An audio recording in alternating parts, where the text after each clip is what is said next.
Em biologia, meu objetivo inicial é entender como funciona uma célula, que é a unidade básica da vida. Então faz sentido entender como funciona a célula, já que eu já tenho uma base boa em bioquímica nas partes menores das moléculas. Não é melhor, mas é alguma coisa que eu vou melhorar. Então comecei tentando entender a linha do tempo, primeiro histórica da biologia. Primeiro ali em 1670 o Robert Hooke foi um dos primeiros a reportar células. Ele viu ali o que seria um fino pedaço de cortiça, uma madeirinha, e identificou aqueles buraquinhos que ele conseguiu ver com uma lupa, como várias lupas, né? Como célula, que é como se fosse, ele identificou como se fosse o dormitório ali, parecido com os dormitórios dos monges. Anos depois, o Antônio van Leeuwenhoek aprimorou o microscópio. E aí ele conseguiu ver ali algumas células de verdade, como os espermatozoides e outras, né? Já em 1830, ali no século XIX, o Schleiden e o Schwann vão estabelecer os conceitos da biologia. Então já vem ali o primeiro, que é todos os tipos de vida são compostos por uma ou mais células. E a célula é a unidade básica da vida. Então eles vão ali criar uma obra, que eu não me lembro o nome, pesquisar. E aí vão ficar conceituados. E pouco tempo depois, esse novo conceito aqui, que é toda célula se origina de outra célula, que é do Robert Remak. É interessante lembrar que esse cara ele acaba sendo meio esquecido, tem umas tretas de quem é o autor desses conceitos, né? Mas no momento não é isso que importa. Então a gente tem todos os tipos de vida são compostos por uma ou mais células. A célula é a unidade básica da vida e toda célula se origina de outra célula. Aí eu já comecei a fazer os desenhos, porque eu não sou um cara muito de desenho, mas para célula não tem jeito, tem que desenhar. Então aqui a gente tem os eucariontes, né? Comecei obviamente pelos procariontes, porque são organismos mais simples. Então a gente vê ali que o procarionte ele não tem um núcleo, ele tem uma fita de DNA circular, uma única fita de DNA circular, que é toda emboladinha dentro dele, e ele não tem membranas, não tem envoltórios dentro do citoplasma, ou seja, dentro do que é entre a membrana extracelular e o centro dele não existem envoltórios, não existem outras membranas, é tudo solto no citoplasma. Ele também vai possuir ribossomos, isso aqui a gente, assim, emaranhado de DNA também a gente consegue chamar de nucleóide. Ele também vai ter as fíndias, que mais pra frente a gente vai ver como que são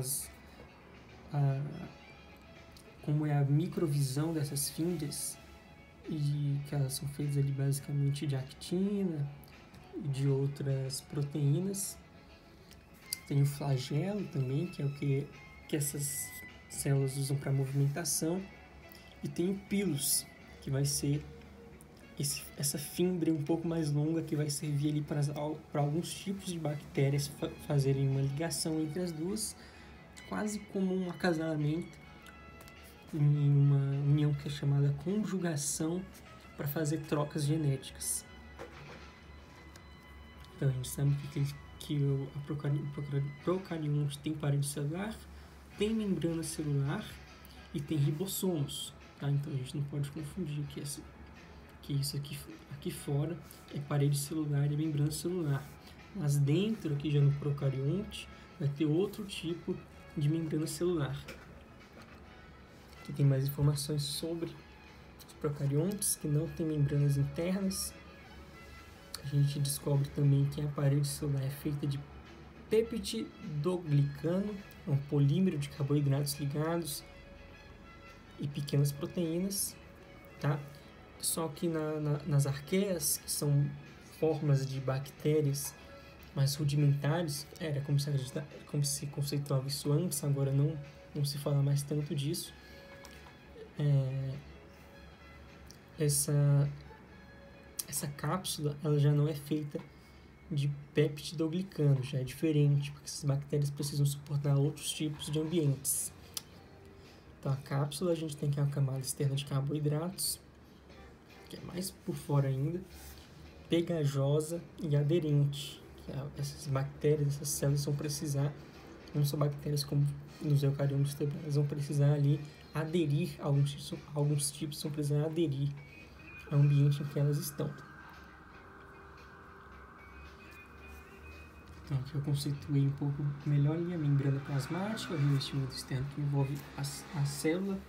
Aqui eu já conceituei que essa membrana ela é composta por dupla camada de lipídios, que é a bicamada, grande parte fosfolipídios, eles possuem caudas hidrofóbicas viradas para dentro e cabeças hidrofílicas viradas para fora. Aqui eu tentei desenhar mais ou menos. Então aqui a gente tem as partes hidrofílicas e aqui a gente tem as partes hidrofóbicas para dentro. Ele forma como se fosse essa super parede que nos eucariontes, muitas vezes nos procariontes, vai ter ali proteínas no meio, vai ter ali colesterol também, que vão funcionar como ou dutos de passagem ou vai ficar preso ali por algum motivo, às vezes estrutural, nessas células, certo? Eu também conceituei um pouco melhor o citoplasma, que é um citosol gelatinoso no interior da célula, mais as estruturas celulares suspensas nele. Isso porque o citoplasma vai significar tudo que tem ali entre a membrana celular e o núcleo, isso nos eucariontes. Já no procarionte, como não tem núcleo, é tudo que está ali dentro. E o citosol é somente esse líquido gelatinoso que vai estar ali suspendendo as organelas. E esquecendo que não é só o líquido que vai suspender as organelas, então dentro do citoplasma a gente também vai ter o citoesqueleto. O DNA a gente sabe que vai ser o que vai guardar ali as informações genéticas, se eu posso falar desse jeito, as informações genéticas desses organismos, dessas células. Nós também temos os ribossomos, que são máquinas moleculares que sintetizam as proteínas. Então, os ribossomos, eles são muito importantes, acho que é uma das minhas organelas preferidas. Elas fazem a síntese proteica a partir do RNA. Então, o DNA ele não se desprende do núcleo da célula, né? Então, o que ele faz é fazer uma tradução, ele faz uma cópia das informações importantes do DNA no RNA, e esse RNA vai viajar até os ribossomos. O ribossomo, ele meio que recebe essa informação, desenhei o ribossomo aqui, ele recebe esse RNA mensageiro e ele consegue sintetizar esse RNA mensageiro, ele consegue traduzir esse RNA mensageiro em uma cadeia peptídica crescente e de aminoácidos. Então aqui a gente tem a forma do ribossomo, tem a subunidade menor, subunidade maior e o RNA-T, que eu não sei o que é o T, acho que é o RNA de trans alguma coisa. E aí a gente já passa para essa partezinha interessante, que no núcleo, na formação do núcleo de uma célula eucarionte, também vai existir uma membrana. Existem muitas organelas no eucarionte com membranas, que vai até dizer o que é o sistema endomembranoso, que são organelas ali, partes dessa célula, que vão ter membranas, tá? Que vão fazer parte desse ciclo membranoso. Então, no núcleo das células eucariontes, por exemplo, vai existir uma membrana feita por duas bicamadas fosfolipídicas, tal qual essa que a gente tem aqui protegendo a célula, só que a diferença é que vão ser duas diferentes. Então, cada linhazinha dessas aqui que eu tentei desenhar, só para ilustrar, é uma membrana diferente, uma camada diferente. E no meiozinho vai ter ali um espaço, tá? Que vai servir ali. Aqui também existem poros nesse núcleo para as informações saírem, né? O que importa, que é mais interessante aqui para saber, a gente vai ter o retículo endoplasmático, tá? Que é o envoltório do núcleo. Vão existir dois tipos. O retículo endoplasmático rugoso, ele vai ser cheio de ribossomos. São ribossomos ligados ao retículo endoplasmático, que vão ser justamente os ribossomos que vão jogar para fora ali o que a célula precisar, não jogar para fora, ele vai envelopar essas informações, igual a gente vê aqui. Então ele junta essas enzimas, tá? Acontece essa situaçãozinha aqui do ribossomo. Então essas informaçõezinhas são envelopadas em vesícula. Aconteceu uma pequena confusão, porque depois desse próximo passo, eu não tenho certeza se é antes, depois, ou antes e depois que as vesículas são formadas. Porque essa informaçãozinha que vai sair aqui do retículo endoplasmático rugoso, ela vai ir para o complexo de Golgi, que era para ele estar virado para o outro lado, que eu sabia como que ele funcionava. Essas informaçõezinhas, essas enzimas, essas proteínas vão entrar por aqui, no que a gente chama de... Deixa eu lembrar aqui.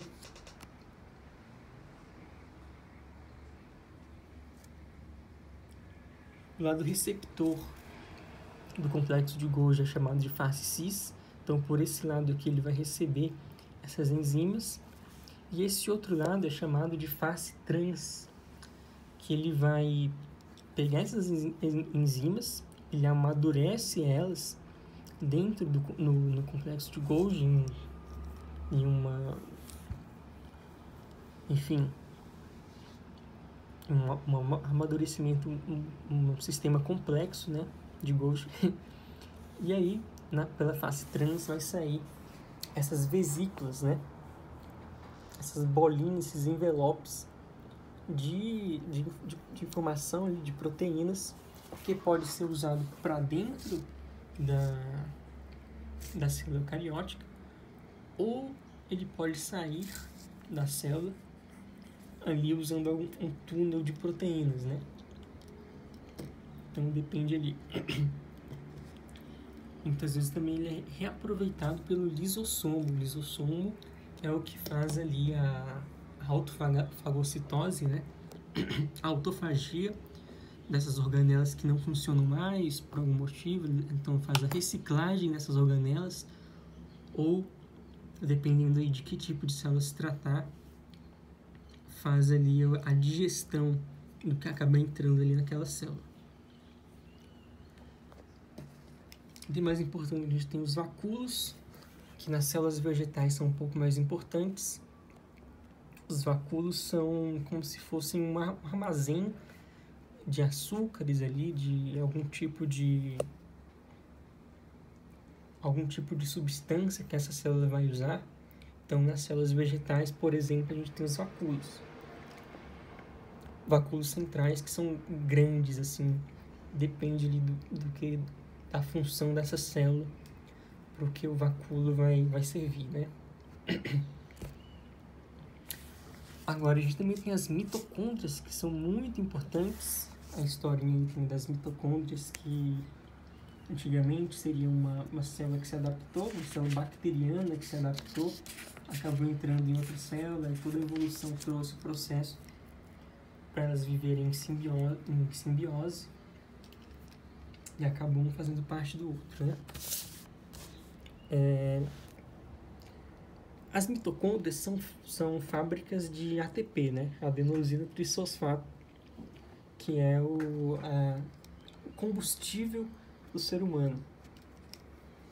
A mitocôndria tem um sistema muito complexo dentro dela, ela vai ter também uma estrutura muito complexa ali, vai ter as porinas, vai ter ribossomos dentro da mitocôndria, vai ter um DNA mitocondrial, vai ter membrana interna dentro da mitocôndria e vai ter aí as cristas, né?